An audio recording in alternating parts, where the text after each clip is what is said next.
It's not down there. Yes, because you're just thinking, what I'm trying to feel I'm making. Oh, okay, everybody. Marie, did you get the handout that I sent out this morning? Yep, got it. Fabulous.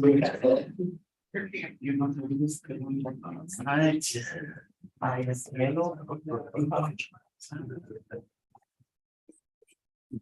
Oh, hello. All right. Oh, I'm talking my hands too much to be out of it there. Good morning, good day, good pre-afternoon to you all. The Zoom is started, the live stream is started, we are recording, and let's dig into it. First, housekeeping notes. That is incorrect. Read chapter 5 for next week. That's just a copy and paste error from last week. So we're doing chapter 6 today. Read chapter 5 for next week. And that's fabulous. John Seaman is traveling, so he couldn't be with us via Zoom or in person. And and let me assure you, he was incredibly disappointed to not be here today. He is the one who structured it this way so that he could speak about West Point, and then didn't realize it and couldn't be here today. But he did include some handouts, which I included in the printouts from today, and I emailed out earlier today, and we'll want to review over them a little bit as we get to it. Some of it is his own unpacking of the chapter, juxtaposed with his own experience at West Point. So please take note of that. Let us begin with our opening prayer. Healer God, whose church predates the doctrines of white supremacy by more than 1,000 years, empower us with words and wisdom to confront all racial divisions sown by colonizers and cultural elites. Teach us alongside all your saints to remember our people, all people in our bones, to stitch their hymns and heritage into our hearts. Help us each to reconnect with the cultural heritage that birthed us instead of violent racial categories into which we have been forced. Amen. All right, so, excuse me. Let us run through our commitments of presence. And Carla, if you, you know what, you started out last week. We're gonna switch it up. Diane, if you will read A, Bill B, C, and then we'll back around to Julie and see where you end up. Be fully present.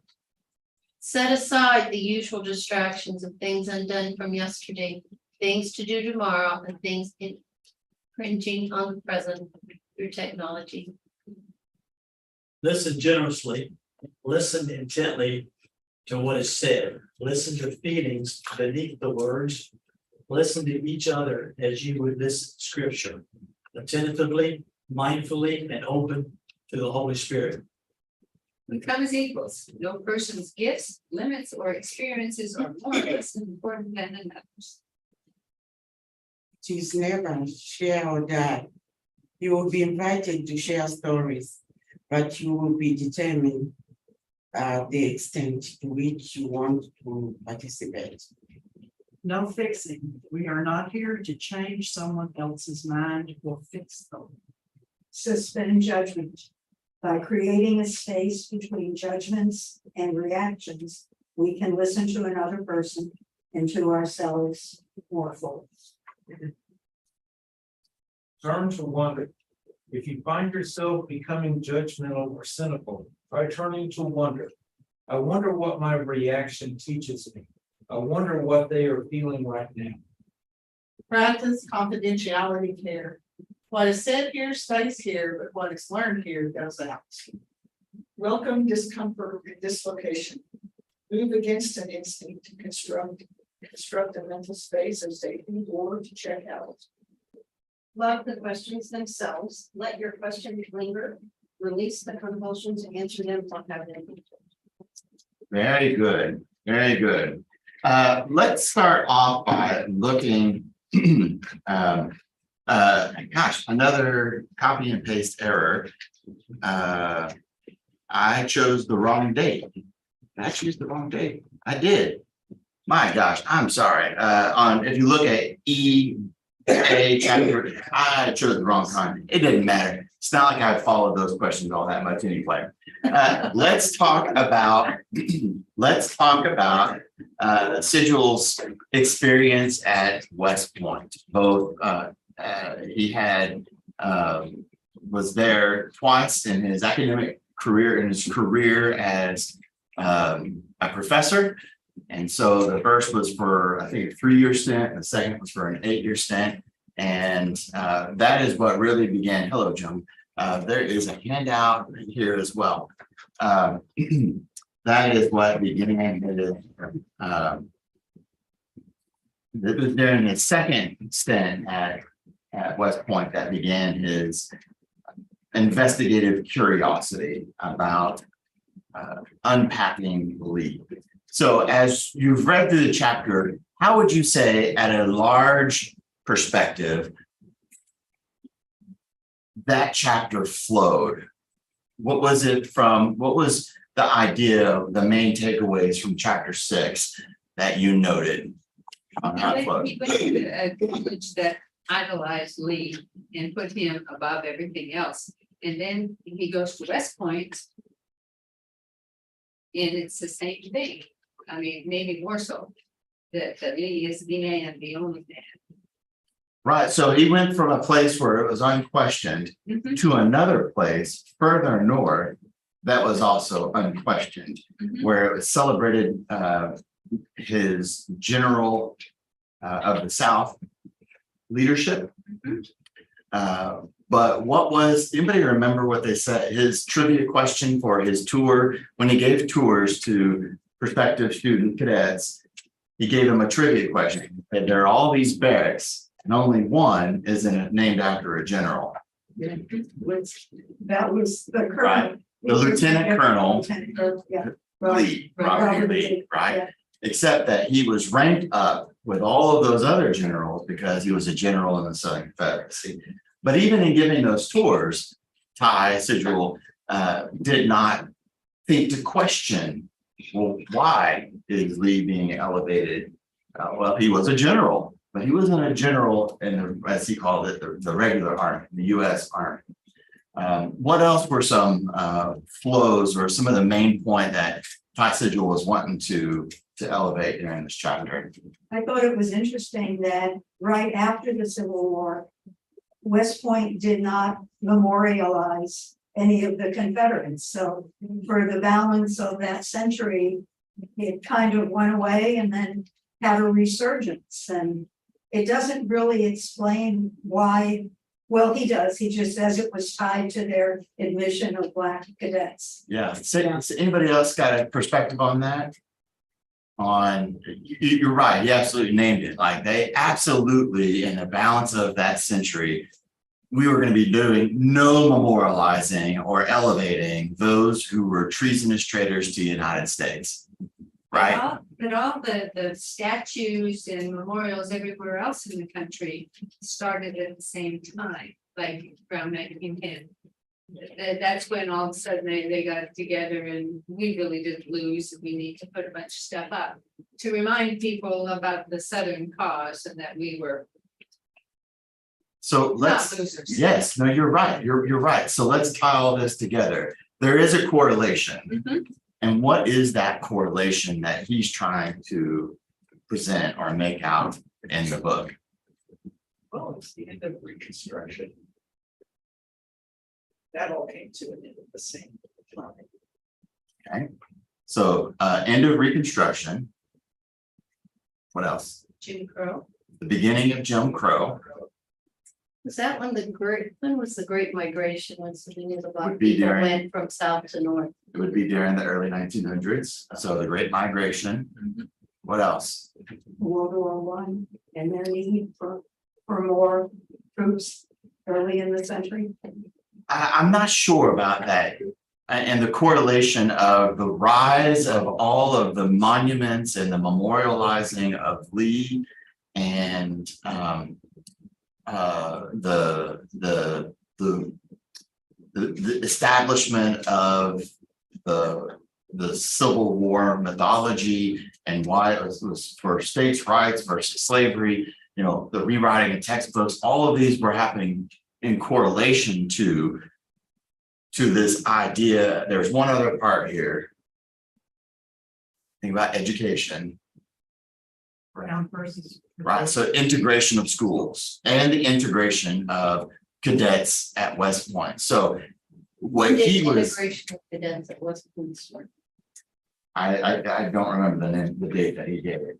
But the idea was that as the realities of the new world were taking root through post-Reconstruction, Jim Crow, integration, Great Migration, the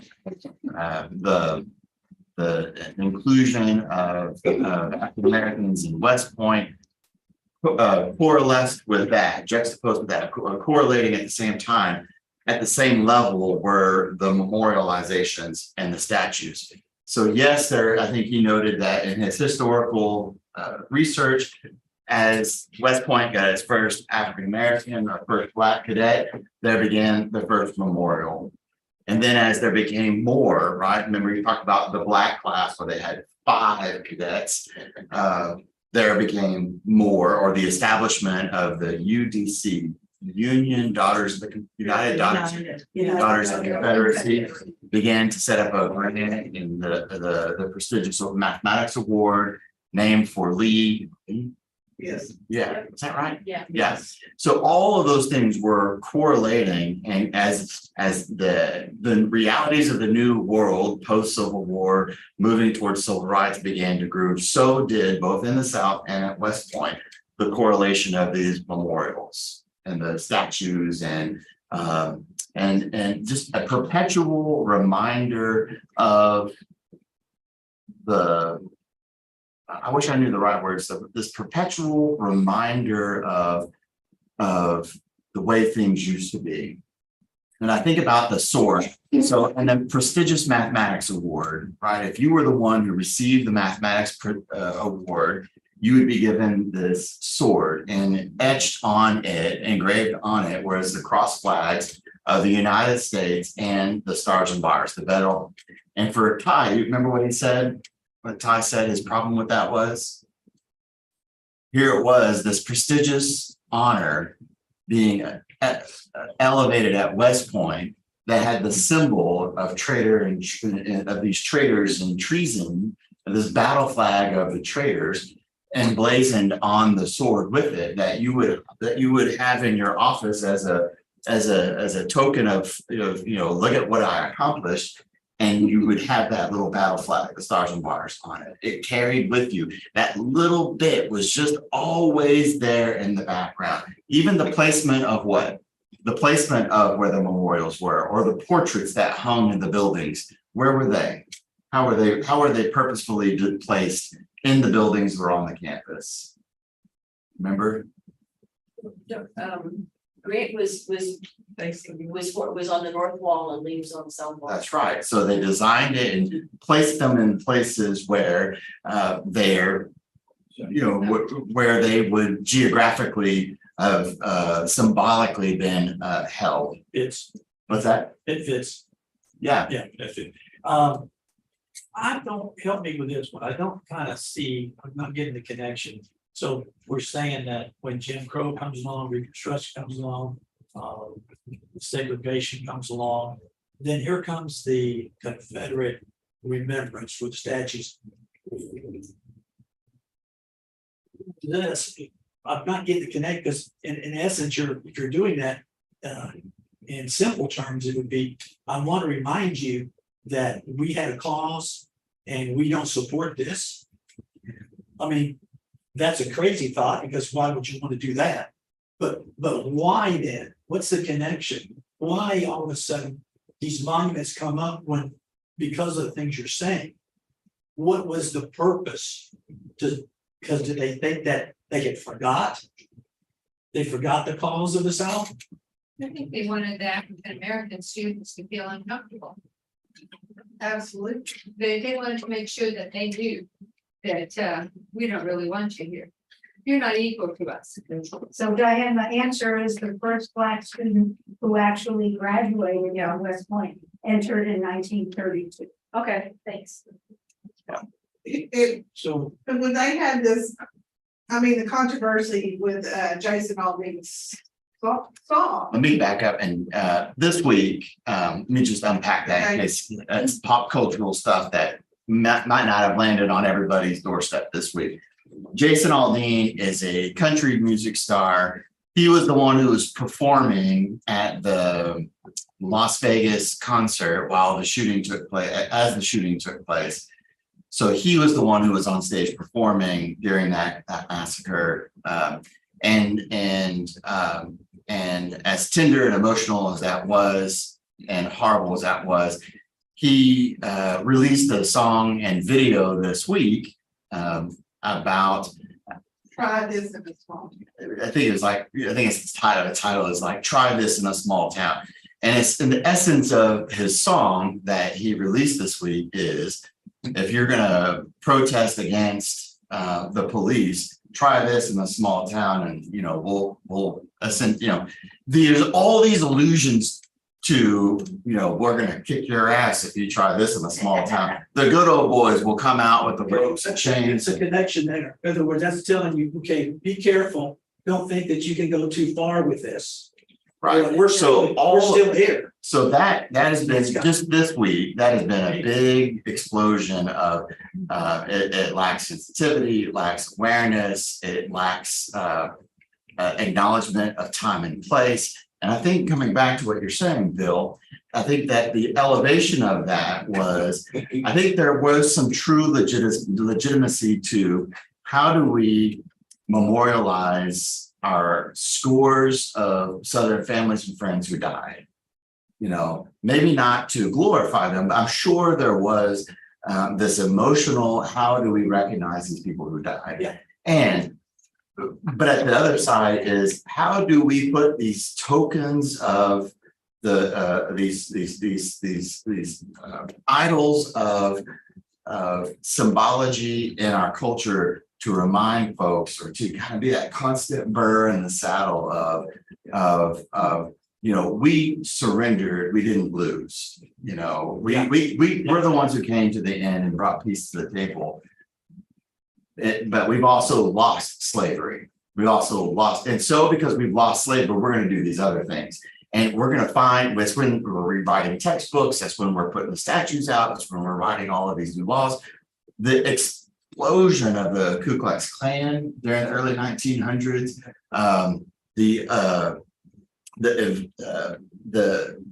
very public, George Wallace in the South, Governor Wallace, this very public discrimination and practice of racism, unapologetic. Yes, we're staking our flags here. We may not have slavery anymore, but our cause was right. Finish your saying. You're saying Jason Aldean. But where the video was shot was also a very historic place. I don't know where I was at. It was in a courthouse in Georgia. It was where the first lynching. Oh, no. Are you serious? Yes. Ooh. Yes. Oh, boy. I'll look to see, but it was besides one of the first lynchings. Oh man, I thought it was. And it was, so it really was more when you drill deeper into Oh, yeah. all that controversy. That was really what, it was like a little dog.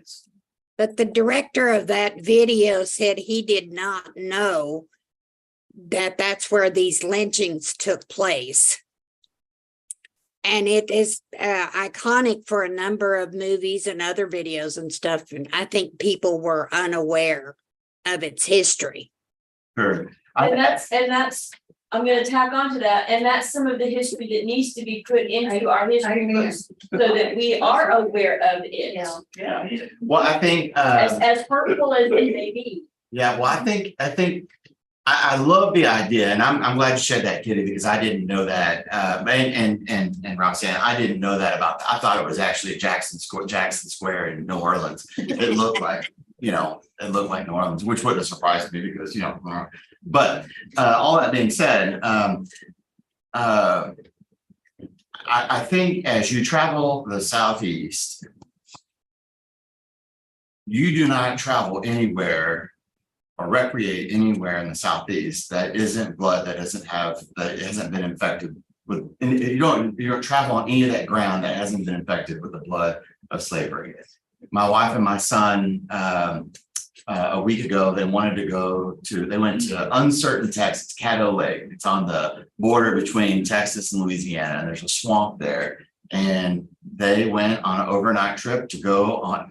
It's a great story. I'll tell you some other time. They wanted a night tour in a boat to look for gators in the dark. Okay. Gators are in the dark. Oh, they did. They went and they rented a Bubba in the middle of the swamp. They said, come on here on my boat. His finger to teeth ratio was equal. And they He with the gator story. but and it is beautiful there. If you've never been to Caddo Lake, you got these massive cypress trees with their knees sticking above the water. It's Spanish moss. You know, it is absolutely gorgeous. However, that wasn't an original lake. All of that was a lake that was built by slaves, and that became a bootlegging channel from Mississippi into eastern Texas. And all of that, and there are thousands of African Americans slaves who died digging that out and building that out, whether gators, whether drowning, whatever that may be. And there isn't a place in the South where you can't go that you're not stepping on blood tainted soil. Now, the true is the same for the Southwest for a different reason. But all that being said is, when you're talking about elevating and bringing to light these places, you don't even have to leave here. So in Birmingham, Montgomery, Birmingham, I can't remember which one. I think it's Birmingham. There is the Equal Justice Initiative Center, and it's also monitored as the Lynching Museum. Have any of y'all been there? Marie has, I have. I promise you, you will not understand how pervasive and unquestioned the concept of lynching was in the United States unless you go to this museum in Birmingham, and you will be gripped for the rest of your life. And there are these tall metal pillars. There's the artist made two large metal pillars for every county in the United States that participated in lynching. And the names of those who were lynched are in bold or in blaze etched into those metal things. And there's one of those that are available that are hanging in the museum itself, and all the rest are outside. And the invitation is, if your county would like to put this memorial marker up for all those who were lynched in your county, it's yours for free. We'll ship it to you. All you have to do is give space to put it up. And 90% or more have never been claimed. But if you go to Town Square in Georgetown and you start reading the markers there, or any of the, anybody go to Georgetown Stroll or any of the downtown square things, there's always the Sons of the Confederacy who are there to inform you of the way things should be. Anybody encounter any of that? All you have to do is read markers right here in our area. The stars and bars are in the marker there in Georgetown, and one of the markers there, or at least it was 4 years pre-COVID last time I purposefully looked. But all these things, asking about, the courthouse in the video of Jason Aldean, asking about where these things are. Sometimes it's easier to bury and hide our shame than to confess and omit it, which when we get to this gift of that class of 1960, 79, the Reconciliation Plaza. Let's unpack that terminology. Do y'all remember the West Point class who offered the gift of Reconciliation Plaza with the different markers? Remember Ty talking about that, what that may mean? In a sense, it's okay. In a sense, what the class was acknowledging was, in my own language, putting a Band-Aid on top of the pain of racism and discrimination at West Point without actually having to do the hard work of reconciliation. Well, we put up a marker, we put up some stones, we renamed this plaza Reconciliation Plaza, but we didn't have to go through the work of confessing the truths of our discriminatory practices, or the ways in which we treated our fellow cadets, or the ways in which we have elevated the supremacy of Reed on our campus at the expense of those that would injure or bring harm to. So we have this Reconciliation Plaza, and I think that's part of his point. Is I'm trying to remember what chapter it is that he gets into. I thought it was going to be this one. I know it's not 5. It's on page 203, where he starts talking. He starts talking about the Reconciliation Plaza on 203 here. But one of the things that he talks about was how much he was run off from the academics, the powers that be, as he was trying to elevate his concerns that he's written in this book, how much he was shut down and told, stand down, don't elevate these things, don't make waves, etc. Maybe I read that outside of the book, but because we don't want to do the hard work of naming these truths, we don't want to put the marker to all the people who were lynched in our county at our courthouse. Yeah, because that's gonna make the people get real uncomfortable, because I think we are with social media today, we're much more aware of a lot of things that are going on. I mean, instantly. And so if you were able to get that stuff out there and somebody says, hey, check this out, this has just been good here, or this is over here. And somebody starts unpacking that. I mean, you made a comment here that you said, it stays with me the rest of my life. Well, if something stays with you the rest of your life, that's pretty powerful. I mean, that's powerful. So you start putting that stuff out there, folks are going to get real uncomfortable. Absolutely. To your point, you're not going to want to put that in the book. Some people say, no, wait a minute. That's getting too far because you didn't know the circumstances that were going on at the time. And then you can spin it all kinds of ways, but you're going to have to start spinning. And when you start spinning, some people say, hey, wait a minute now. You know what I mean? It's just a dialogue that you don't want to go to. So what you're talking about really is the breakdown of what happened in Charlottesville, Virginia.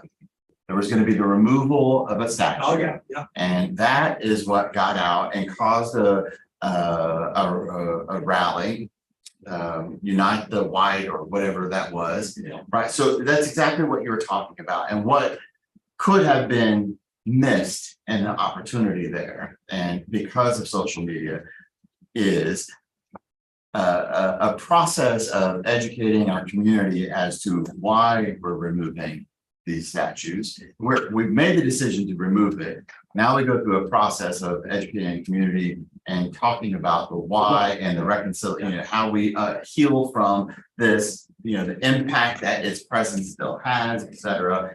And the process of building up to the process of removing it. The same would be in reverse. Our county is preparing to receive one of these markers to the Black people who were lynched in our county.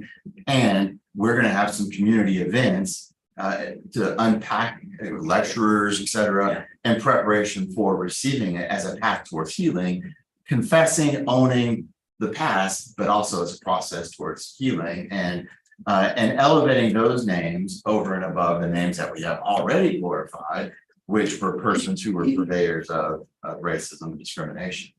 And there's a process there, but America doesn't generally operate in that process.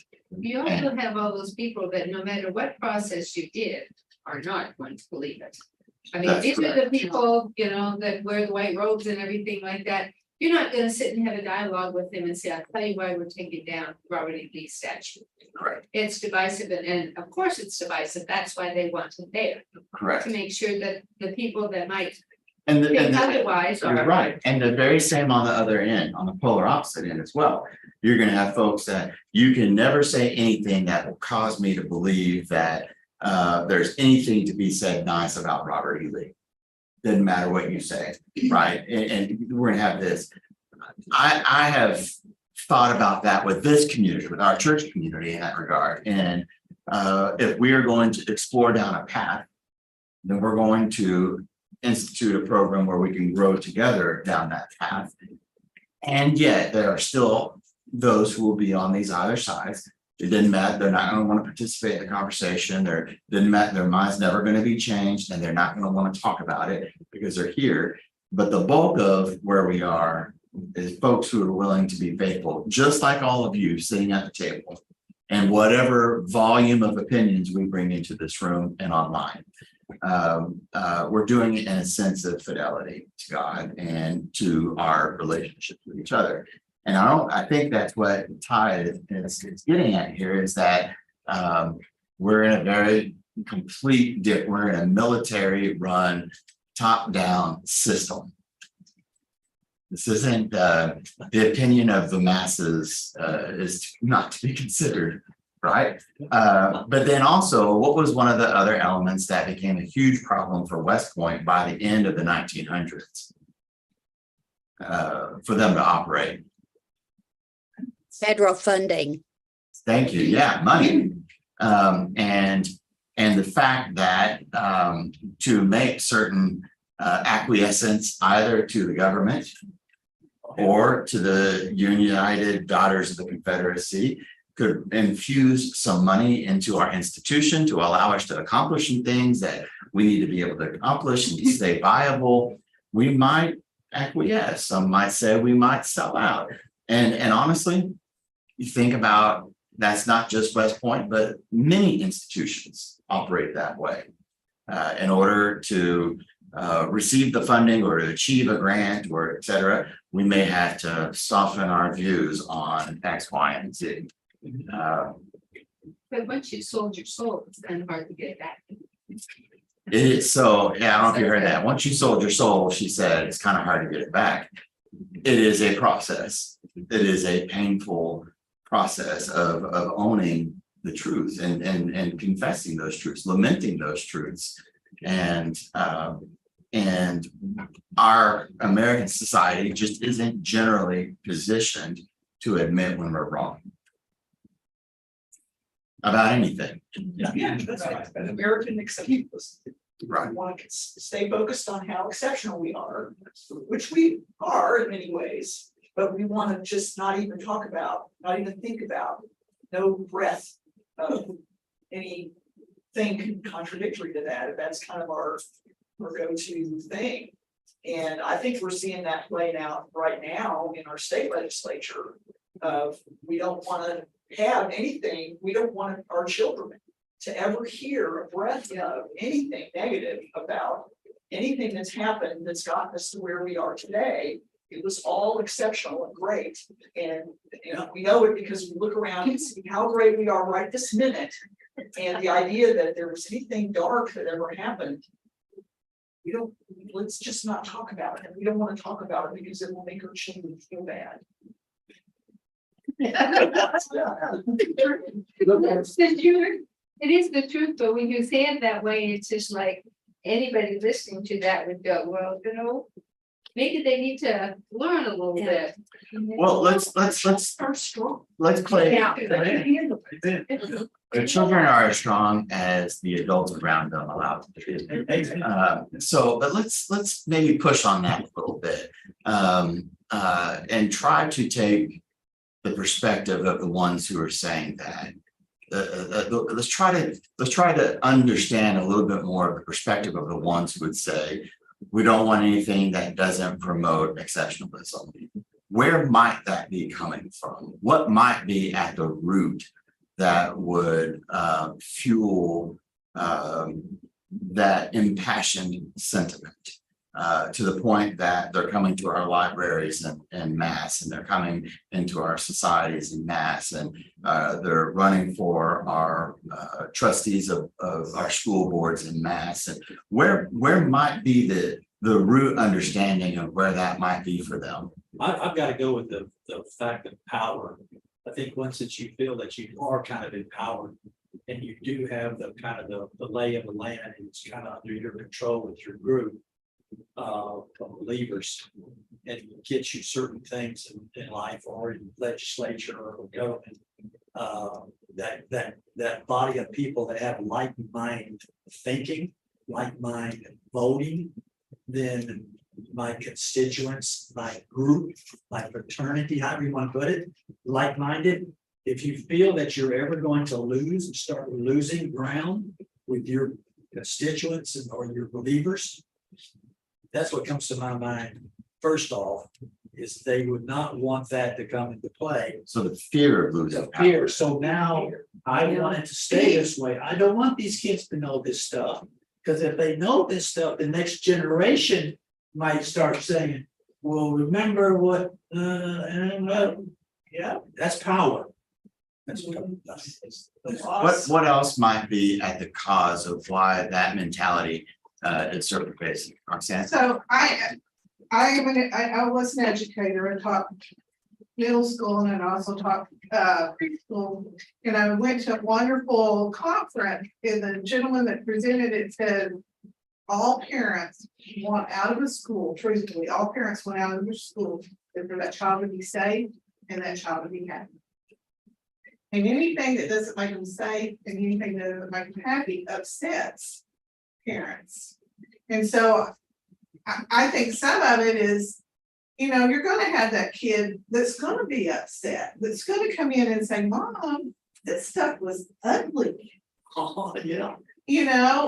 How did it happen, or And they're gonna have to answer. they're gonna have to answer. I did it. I also when I taught in middle school, I taught children with multiple disabilities. And I had these girls, I call my Mensa girls. They were just intellectually disabled. They were very cognizant of the world and everything like that. And I had to teach them some of the state stuff. And one was we watched the movie Ruby, which is about the little girl that goes to a white school in Alabama. And I had one little white girl and two little Hispanic girls. And I'm sitting there going, do I introduce these children who don't have a clue about racism? Do I introduce that these people are not kind, that people out in the world are not kind, and they're not kind because of your color and also of your disability. So that was real. What do I do? Yeah.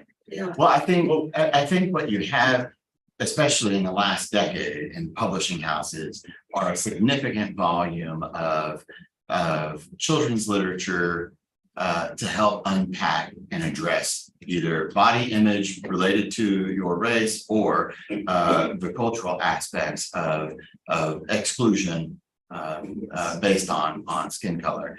So there have been quite a number of those books that have come about. There are also some of the books that we don't want to include on our shelves. And I think you said, right, fear, loss of power.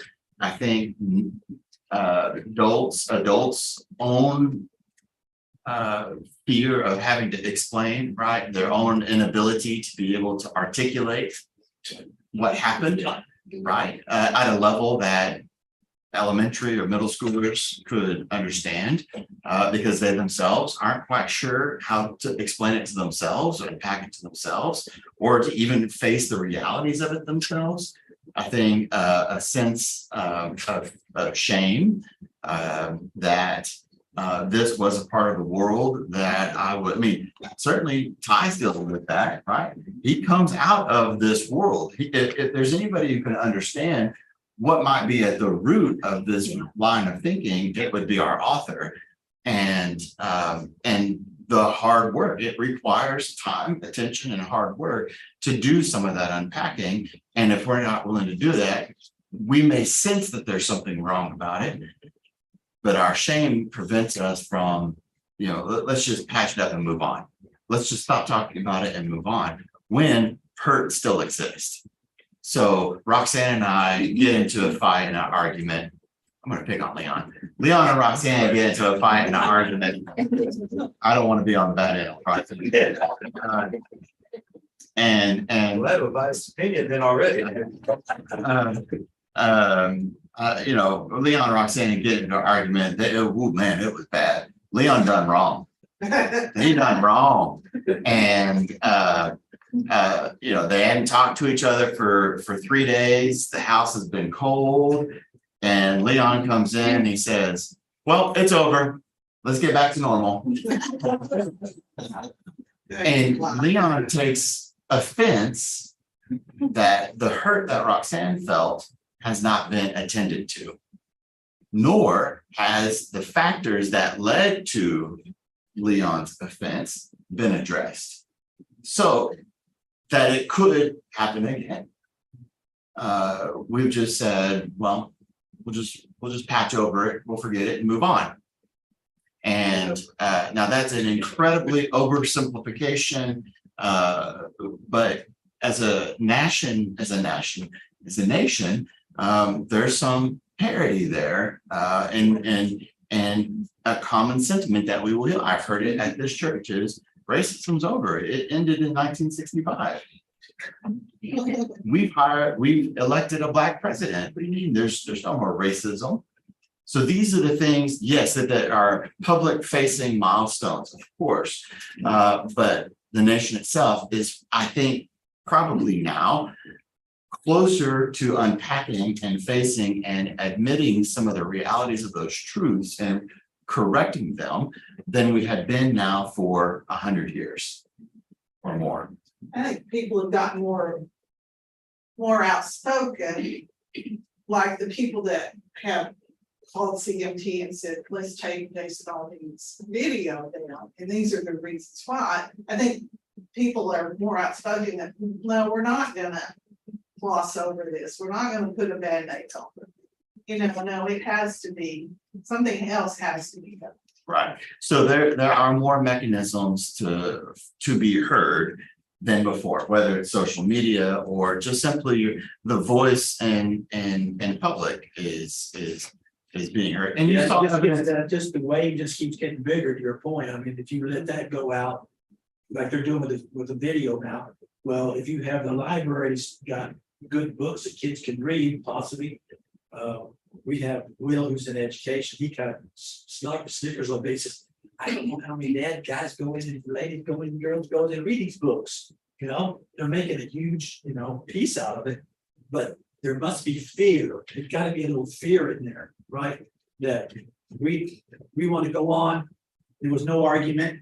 Let's just go on here. But Sure. These type of thing, we don't have to be. well, and yes, Bill, and you're right. And I think that part of what we saw both with this chapter on Washington Lee and at West Point was as a larger conglomerate of students began to give voice over time, there became more mechanisms for them to be heard, to have influence, such as also with the books. I think as a father, there are some things I prefer that I would prefer to teach my child. And anything having to do with the Christian faith, I prefer to be the one who's teaching my child, or at least this church community is the one where I want him to learn some of those things. When it comes to sexuality and some other things, man, I got to be there lockstep, and I get the choice as to whether or not to include him in that class at public school or not. He also has the choice of whether or not to check out books in the library or not, and he doesn't. Right? So it's me on the hunt for books to help me figure out how to guide through these things. Because you're right, he's not checking out a book at the library, and I know he's already talking about these things from the other kids in the locker room. Yeah, for sure. I know it, so I gotta try to keep up. And I think that's where some of the fear is, well, these are things that I got my hard and fast values. I believe the way I believe, and I want him to believe the way I believe. And I don't want anybody else in the world corrupting him on those ideas. All right, I'm making a widget here. All right, go. But I have an aunt who is very wise, and she once shared, you're not raising a child, you're raising a future adult. Yes, I want my children to have the same morals that I have. But at some point, they're gonna take all the information, whether I'm in charge of it or not, and they're going to make their own decision. My job as a parent, I see, is to give them as much information and as much access as possible, and to be available to discuss it with them. Correct. And to share with them, this is how I feel. While you're under my roof and a minor, this is how you'll behave. Consequences will be handed down. But heaven help me, they're now, my youngest is going off to college in two and a half weeks. Oh, sweet Christmas. I bet they're excited. So it's like, I now have to let go and hope that everything that I wanted them to do, they will make. I tell my 21-year-old who's still under my roof, when he walks out the door, maybe not every single time, make good decisions. What else can I do for him at this point? Make good decisions. Okay, when they're 5 or 10, I can have some, no, you may not take that book out. But also, as an add-on to that, we see some of these people getting into school boards and land-based libraries over books they find it objectionable. Well, okay, then as the parent, you can say, I'm sorry, sweetheart, you may not check that book out. But it's not up to you to say, that child over there can't check that book out. Sure. Yeah, They can do it for their child. Then my problem is when they're telling everybody else's children what they can't accomplish. But at the same time, we need to broaden everyone's horizons. They need to step back and find out, why don't I want my child reading this book at 10? Correct. And I think, yes, you're naming something that I think is the challenge of awakening to the ramifications of 400 years of discriminatory racist practices.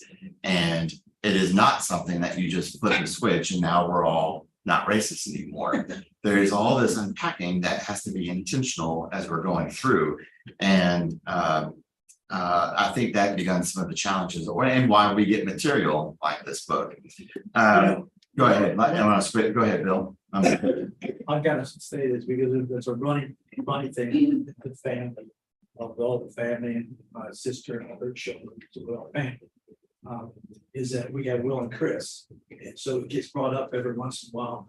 But it did when they got out of college, because we got one Republican, and we've got one Democrat. And they're one is really they would call him a liberal, and the other son, you call him a conservative, you know. So how does that happen? But I hope it happened because we tried to do some of the things you're talking about. And a lot of parents, we can't think that doesn't happen. I know we're talking about some of the bad, but there's a lot of good people. Sure. You know, that try to do what you're talking about, you know, you're trying to do with Phoenix, you know, you're just trying to do as much information as you can. And try to live it to what they see, and then let them decide whose side they want to kind of gravitate to, what they believe, what they feel comfortable with. And they may change their mind 20 years later. And they probably Yeah. very much, yeah. So Yeah. I want to pivot to John's handouts. So I'm looking at not the one with the poster, but for those of us in here, the printed handout, it was page 4 for Marie and Kitty. It was the all text, no poster handout. What John did is he kind of unpacked some of what our conversation has done already. And he said two distinctly different ways in which racism became institutionalized. At West Point, while serving first as a junior officer in history department, it comes to recognize that while West Point attempted to scour itself of any Confederate remembrance, immediately after the war, it eventually allowed such glorifications to seep back in primarily in glorifications of Lee, to the point where the author opines that West Point may have more honors recognizing Lee than its own alma mater, Washington and Lee. And point two that he has there, that post-Civil War, West Point sought to get rid of itself of the Confederate recognition and establish many anti-Confederate monuments. And he indicated some of his reflections there about different monuments. Number three, eventually, however, glorification started to creep into West Point that honored Lee. 1902 celebrated 100 years, Roosevelt in attendance.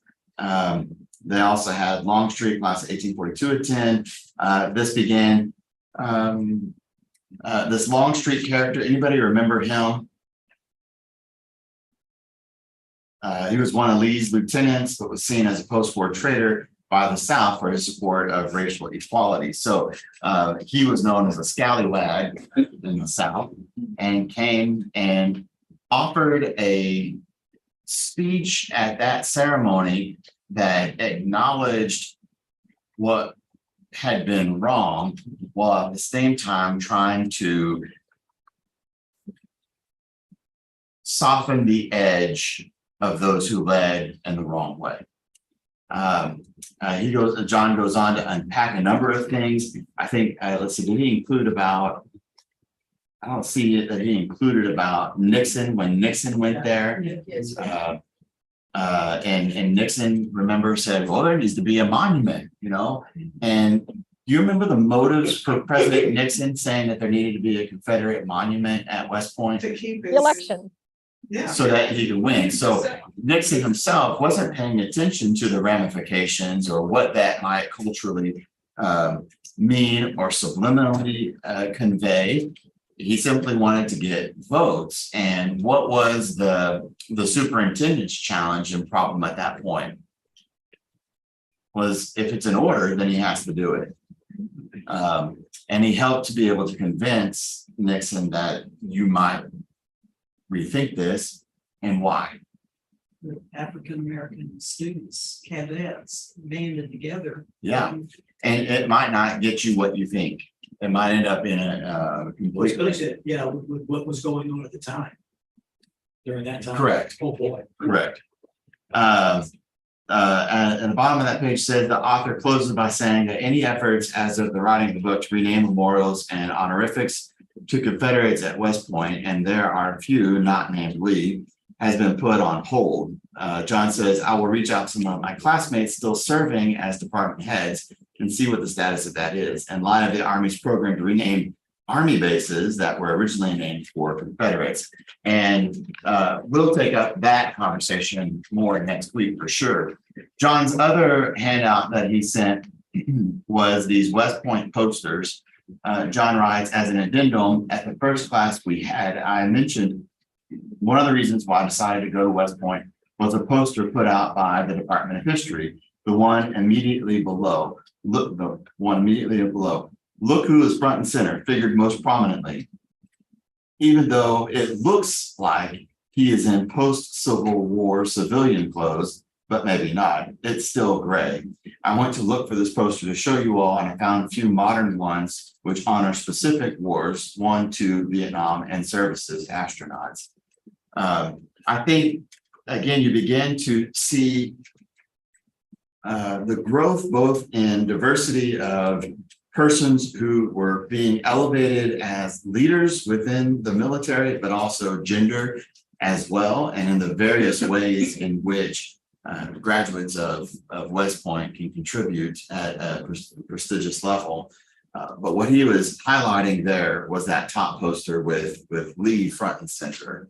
And my guess probably, I don't know when John went to West Point, but my guess was that still was somewhat unquestioned.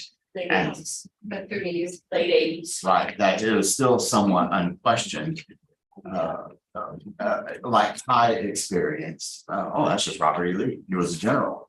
No, he was a lieutenant colonel who became a traitor and became a general in the Southern Rebellion in the enemy army, right? Who killed Americans and people who were in the U.S. Army. and just an unquestioned thinking of that.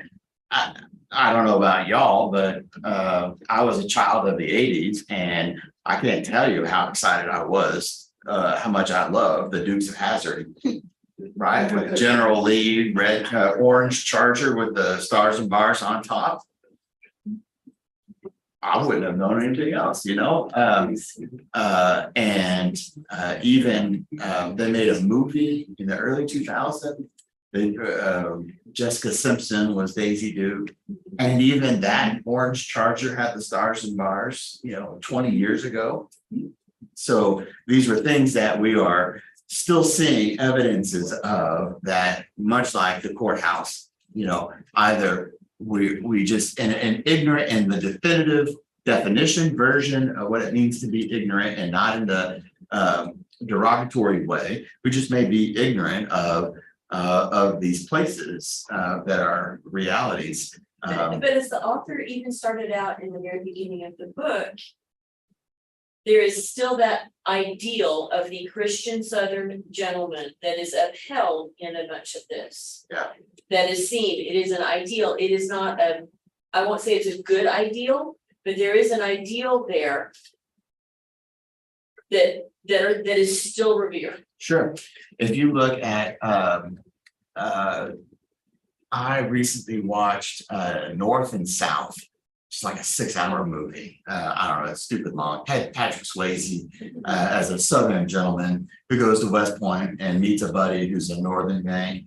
And Kirstie Alley is also the sister of that Yankee, and she, you know, it's a hot mess. But Was a hot mess. but so much of what he's describing, you see played out through Patrick Swayze's character in that movie North and South. And as how do I sustain this thing that has always been what I've ever known, and be a gentleman, while at the same time have these relationships and friendships with this best friend of mine, my brother at West Point, who is a Northern Union Yankee, who's going to be joining the Northern Army. And I would commend it way more than I would commend Gone with the Wind. But both of them showed and elevated this idea of a way of life. And putting on my, when was the Victorian era in England? Was that not the 1800s? Yeah. So you have a Victorian era idea of class and statesmanship and gentleman, lady behavior, etc., that is elevated, which is revered in England through literature still today. Pride and Prejudice, and what are these hot, fallacious PBS shows? Oh, the Bridgerton. Bridgerton, something or other. Downtown Abbey. Downton Abbey, right? Well, okay, Right. okay, so it was great to live in that time period if you were of the aristocracy. Correct. And that's what I'm saying. Anything else was not. Right, that's what I'm saying, is that there are certain ways of life that those in that realm could were expected to live, that made sense for that to be upheld in the Southern United States and in New York City and the you know, the aristocracy, right? The et cetera, you don't want to get into that, but so I commend those for sure. There is a documentary, and I'll look up the name, I can't remember what it is. You're talking about contemporary and modern day Southern gentleman behavior, and I will look up this documentary. It's about a district attorney who ends up murdering his wife and some of his children. But that whole culture was that recent one with Murdoch? Murdoch, that's it. I can't remember the name of the documentary, but the Murdoch dude, but that whole culture, you see this whole culture of what it means, not only of white privilege, but that white Southern aristocracy way of life that can be untouchable. And the impact that it has on the children, the family, and especially when this dastardly deed is committed. And that is a contemporary modern day version of example of that the challenge to the Southern Gentleman Institution.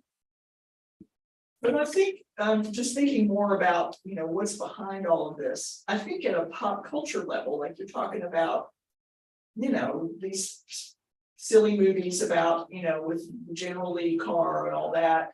And I think there are people who would look at that and say, well, but we don't have slavery anymore. It doesn't mean that anymore. It's just for fun. It's just a representation of the South in a way, against the North as just a plot, a way of putting people up against each other for purposes of entertainment. It doesn't mean all that anymore. Why would you not enjoy watching that movie? Because it's just funny and it's fun and it's silly and none of that means anything anymore. And the fact that you are trying to hold on to that, that's your problem. You liberal weirdo, because the rest of us, as long as we let go of that. And so let it go. And I think there's a lot of that attempt to say. What about that? Mean that anymore. Okay, but before, But before, it was co-opted, it absolutely was, but what is it now? Well, obviously, that's a symbol of hate. It is, and forever will be, always, no matter when you see it, this will always remind you of the scores of people, the genocide that took place on the Holocaust. It will always remind you, just like the Stars and Bars is always going to remind you, there's nothing fun about this. Right. And we will condemn all those who wear it in a fun way, or put blackface on, or dress up as Hitler. What was that? Prince William, Harry dressed up as a Nazi, right? We will always condemn those who wear this because there's nothing funny about this, just as there is nothing funny, fun, or cultural acceptable about this either. Yeah. These are symbols of white power, white supremacy, and murder and genocide. That's what these symbols are. Yeah. This is not the Confederate flag. This is the Confederate battle flag. This is that I am waging war flag. But because, and I mean, I'm playing Debbie's advocate. Please. But because that Confederate flag was also the flag for Lee High School.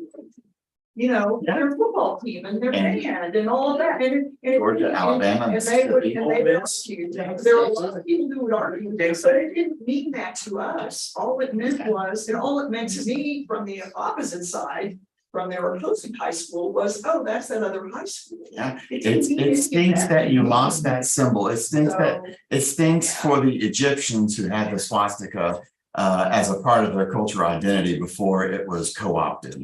And now we cannot use that anymore. That sucks. I get it. Yeah. But you know but what? we did use it. We Yeah. did use it. Yeah, So- but we did. And I love this little jarring. I know you are. I know. Okay, but yeah, so I can see because one, it was my high school mascot, the Lee Rebels. And two, I don't want to think about all that stuff. And I want to believe that we're a post-racist society and that all of that is gone. And at the same time, well, I don't know if I want their person to move in next to me. Yeah. I mean, it's so, but we have this schizophrenia about it. Me as white people, with, and as someone from another country, even though you're a Black person, we get to pretend we can be schizophrenic about it. We don't have to acknowledge that it's still very, very real in our contemporary society. Today on July 23rd, 2023, it's very, very real still. John? Can we make that same movie without all that symbolism and have it be just as fun? I mean, yeah, absolutely. And of course we I can. watched, I've never seen Smokey and the Bandit. And I'm going through my summer of the movies everyone talks about that you should watch. I watched Smokey and the Bandit. It didn't age well either. But his license plate on the front of the Pontiac Firebird was the Stars and Bars, and it was the state flag of Georgia, and that's what he had on the front of his car there. And could that movie have been made without that license plate and still be the same kind of quality? Sure, absolutely. But it being there, presently watching that movie, every time it showed that, I cringed a little bit. Plus his treatment of Sally Field. I'll give you the final word. Most of those movies that glorify the South, I'm not talking about Gone with Wind, I'm talking about Smoking the Bandit and the Dukes of Hazzard. The Southerners are the ones that should not want those made. They make them look absolutely ridiculous and stupid and low. And it's like, It was supposed to be ridiculous. right, I know, but it's not something that they can. I mean, Bo dude, I mean, he didn't look ridiculous to me. Burt Reynolds looks It looks ridiculous to me now. me. I can see how he was a hubba in that movie, but moving on. Murdoch. Murdoch Murders on Netflix, a Southern Scandal. It's tough to watch. It's cringy. I promise you guys, it's cringy. But really encapsulate well the idea of what that Southern aristocratic privileged culture looks like. In its contemporary. It doesn't address, it's not a movie, it's not a documentary about that. You just see it as evident. It's hard to watch. Okay, dear friends, next week, we're gonna do chapter 5 and we're gonna talk about, Marie, please. Yeah, I just wanted to say a couple things. I put some stuff in the chat Okay. that the first was an article about the Jason Aldean courthouse thing. Another was the link to the Equal Justice Initiative, the Legacy Memorial is in Montgomery, Alabama. Thank And you. the shirt that I'm wearing came from there when I bought it there when I visited. So Perfect. I didn't know you were going to talk about it today. So. Where would I be without you, Marie? I'll save those notes and I will include them when I send out follow-up stuff here. So with that, let's go to our closing prayer. And we shall do it together.